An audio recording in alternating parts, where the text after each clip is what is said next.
one other, brief comment to show the difference between us and China. Copper. No one conceives of copper right now as a scarce metal.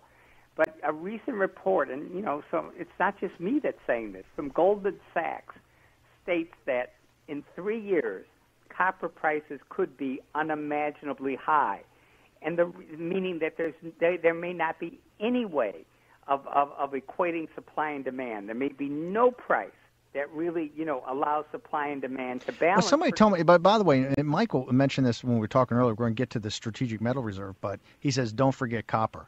Yeah. Walk people through copper. Right now, I heard something the other day, or somebody, I think it might have been my brother, emailed me an article saying to keep up with demand in technology and manufacturing, we need to do something like open, I think, 6 copper mines a year for the next 5 years, or we're going to have copper prices.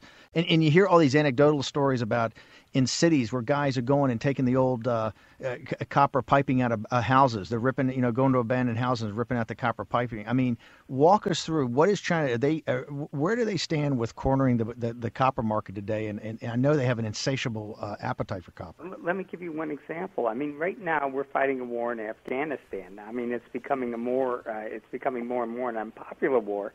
But we're fighting it. And, in the end, I'm not taking a stand on it. Maybe a good war, maybe a bad war. Let's say it's a good war. Nevertheless, China is spending about what we're spending in Afghanistan, except they're spending it developing and mining copper.